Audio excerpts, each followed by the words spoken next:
সমাজ একা থাকা মানুষকে অদ্ভুত চোখে দেখে। তাদের বলে নির্জন, নিরর্থক, মূল্যহীন। কিন্তু সত্য হলো, যে মানুষ নিজে নিজেই সুখী হতে পারে তাকে ভাঙা যায় না, তাকে নিয়ন্ত্রণ করা যায় না। একা থাকা মানুষ খুব শক্তিশালী, কারণ সে বীরের উপর নির্ভরশীল নয়। সে বাহবা চায় না, সে অনুমতির অপেক্ষা করে না। এ কারণেই সমাজ তাকে ছোট করে দেখাতে চায়।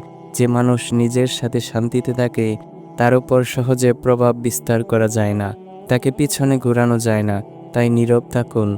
নীরবতা অনেক সময় এমন উত্তর দেয় যা শব্দ দিয়েও বলা যায় না।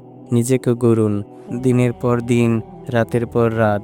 যখন কেউ দেখছে না তখন এই কাজ করুন। আজকের এই ব্যস্ত পৃথিবীতে সবাই চিৎকার করে কথা বলে, সবাই নিজেকে প্রমাণ করতে চায়, কিন্তু খুব কম মানুষই জানে নীরবতা কতটা শক্তিশালী। প্রতিটি শব্দের জবাব শব্দ দিয়ে দিতে হয় না। কিছু জবাব থাকে যা শুধু সফলতাই দিতে পারে। নীরব থেকে নিজের লক্ষ্যের দিকে এগিয়ে যান। আপনার প্রতিটি নিঃশ্বাস হোক প্রস্তুতির অংশ, প্রতিটি একাকিত্ব হোক শক্তি সঞ্চয়ের সময়। আর একদিন আপনার সফলতা এমনভাবে কথা বলবে যেখানে সবাই চুপ হয়ে যাবে। কথা কম বলে কেউ কি অসম্মানিত হয়েছে? ইতিহাস খুঁজে দেখুন, একটাও শক্ত উদাহরণ পাবেন না। বরং যাদের কথা কম তাদের চোখের ভাষা বেশি শক্তিশালী, তাদের নীরবতা শব্দের চেয়েও ভারী। আল্লাহ তাআলা বলেন, রহমানের বান্দা তারাই যারা জমিনে নম্রভাবে চলাফেরা করে। আর যখন মূর্খরা তাদেরকে কথা বলে তারা বলে সালাম। আর বেশি কথা বলে অসম্মানিত হয়েছে এমন মানুষ আপনি অনেক খুঁজে পাবেন। সফল মানুষদের পরিবার, প্রতিবেশী কিংবা সমাজ কোনো না কোনো সময় নির্বোধ ভেবেছে। কারণ সফল মানুষের নীরবতা আর নিখুঁত পরিকল্পনা সাধারণ মানুষের চোখে বোকামি মনে হয়।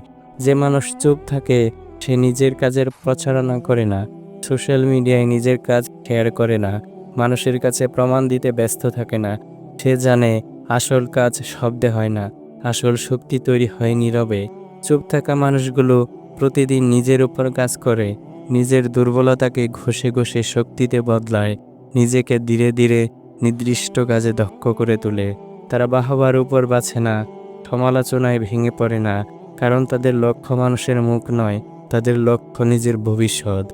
আপনি চুপ থাকুন আর সময়কে কথা বলতে দিন। সময় সময় মতোই কথা বলবে। আপনি শুধু নিজের প্রতিদিনের কাজে ফোকাস রাখুন, প্রতিটা দিনকে কাজে লাগান।